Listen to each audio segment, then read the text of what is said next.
Welcome to 15 Minute Theatre, the only review show that squeezes a whole production into 900 seconds. The date is Wednesday the 10th of October, and we've just been to see Othello. Open the house.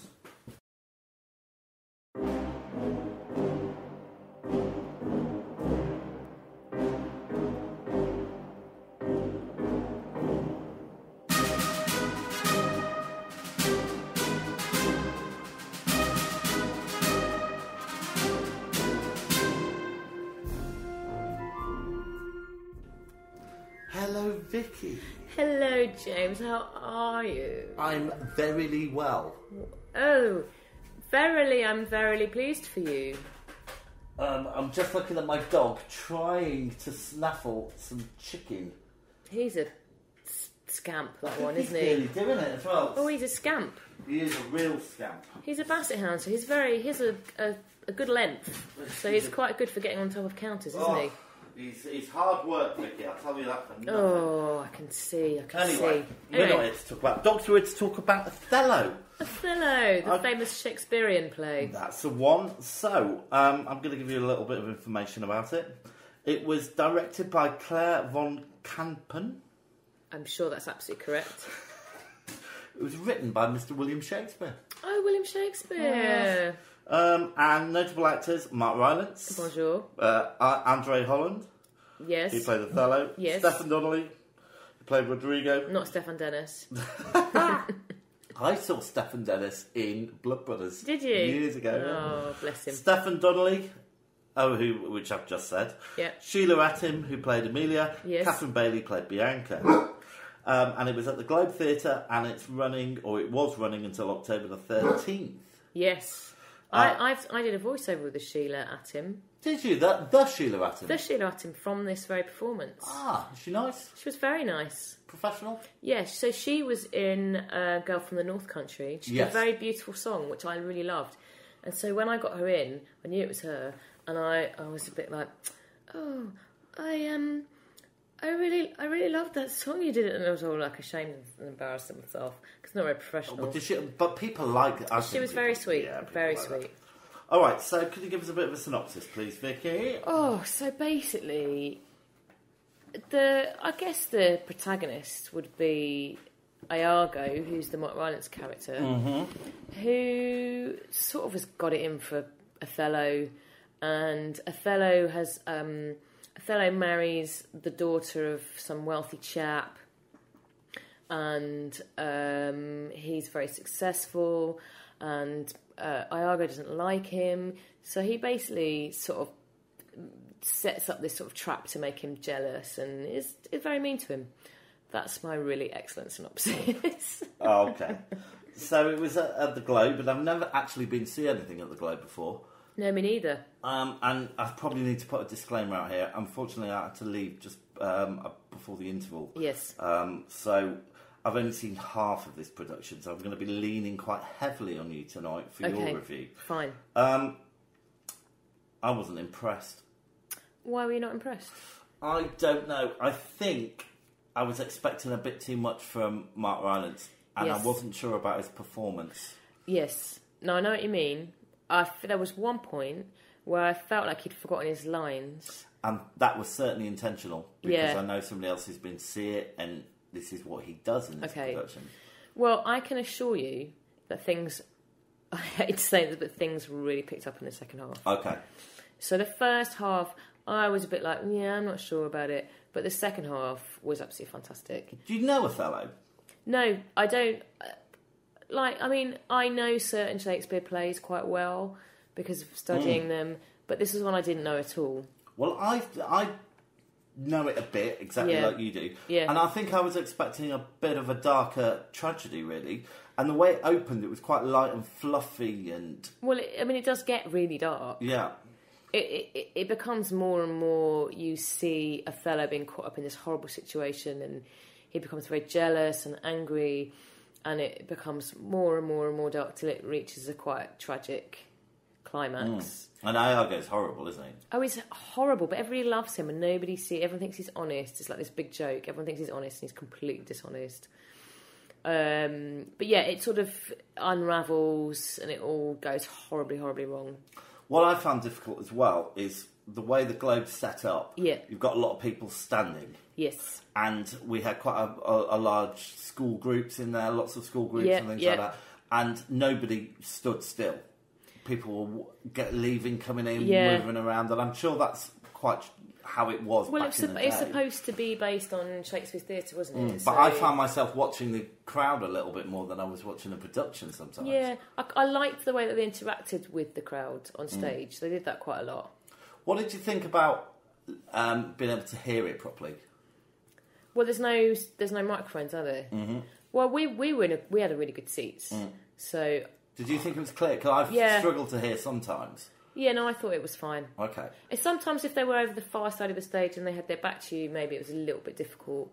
But we were in a very good position, so it was fine. I wasn't bothered. Okay. What about the visuals? Well, I mean, there's not really... The way that the stage is, there's not really a lot of set design or anything, effects. Yeah. I quite liked... They created a boat, didn't they? Quite early on. I thought that was quite nice. I found it quite hard to engage with, really, to be honest.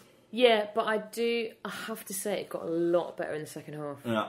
A lot better. Is that a problem, though? Because if it's not great... What did you think of the first half? Well, basically the first half... So we were sat on a bench and you can hire a cushion, but I was like, no, I'm not hiring no cushion. I'm not paying extra money for this. I don't know why I did that accent. I apologise to the world. That's a Shakespeare accent. Yeah. You can hire like cushions. And I was like, no, I'm not hiring a cushion. So I found the bench quite uncomfortable. And the bed? The bench. Oh, right. I wish I'd been in the bed. And so I was a bit sort of restless. But then the second half, I totally didn't even notice where I was sitting. Yeah. And I know this isn't a reason not to have liked it as well. But there was I'm quite a tall guy, as you know. But there was a really tall guy sat right behind us. Yeah. And I felt like he was almost like leaning over me. His knees were in my back. Yeah. Yeah. That was a little bit uncomfortable. A bit rude, I thought. Okay, so let's talk a little bit about the actors. Mark Rylance. Well, we've seen Mark Rylance in a couple of things before, haven't we? We saw him in Richard III, and he was, I'd say, probably the best stage performance I've ever seen. He was terrific. He was absolutely amazing. And we saw him in something else as well, didn't we? You did. Did you see him in Jerusalem? No, I never saw Jerusalem, which is my big regret in my life.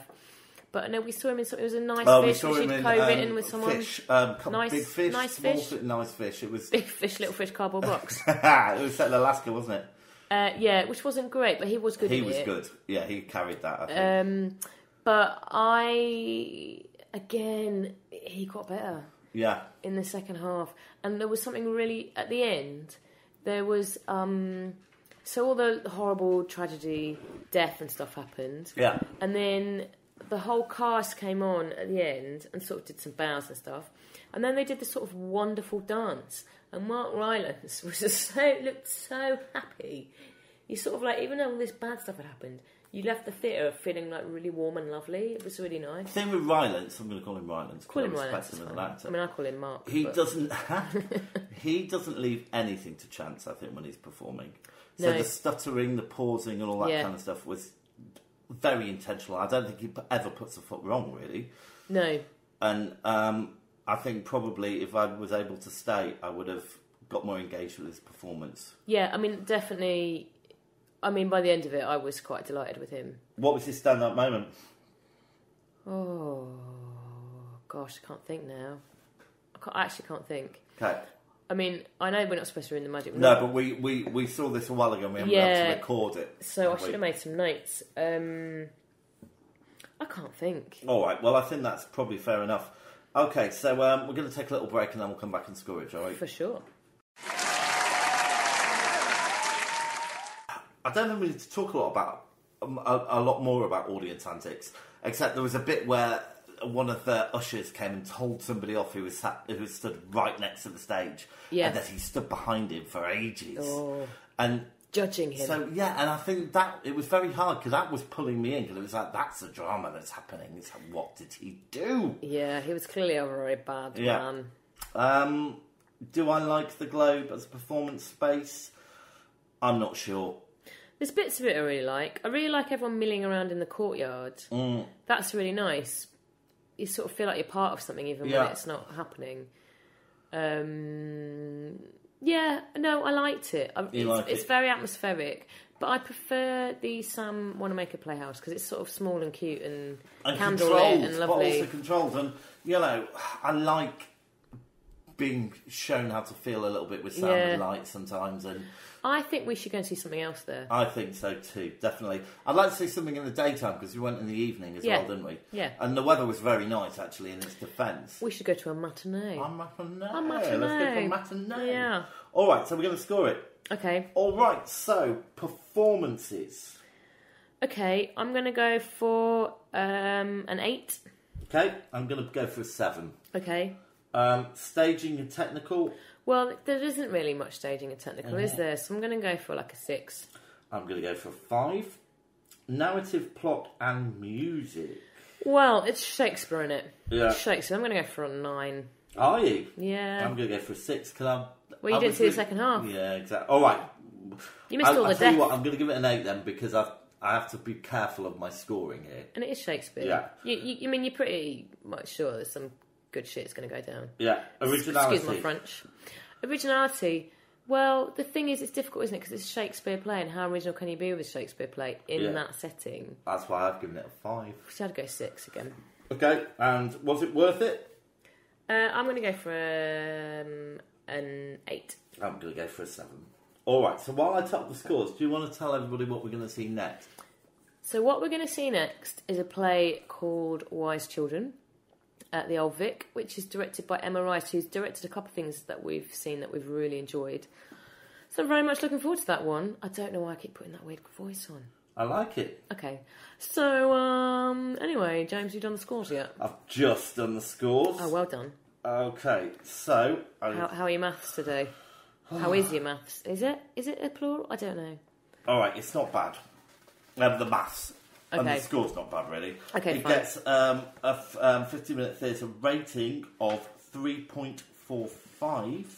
Yeah. Which puts it quite low, really. Oh, really? Puts it below Showstoppers. Oh, it's better than Showstoppers. And just above Wings. And to be honest, I have to say as a disclaimer, and I'm quite glad because the leaderboard's going to get wiped soon anyway. Yeah.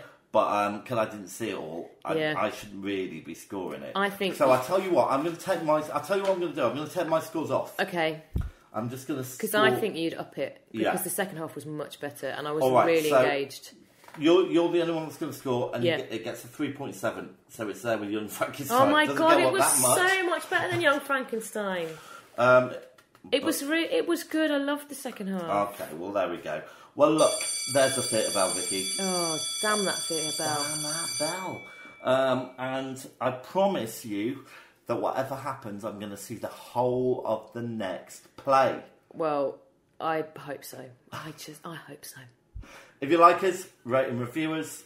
Send us a line if you want us to come and see what you're doing. Would love that. We love coming to see theatre, especially if you pay for our tickets. I mean, if it's free, I like it even more. Yeah, we will love it. I might give you an extra point for a free ticket. Oh, yeah, absolutely. Don't tell anyone. Don't tell anyone.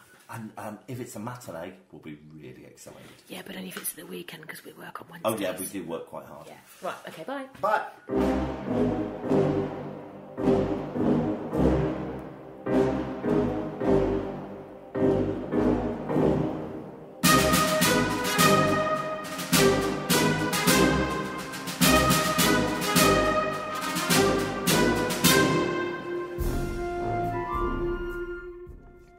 If you're brave enough to have your theatre production reviewed, please contact us at 15minutetheatre@gmail.com.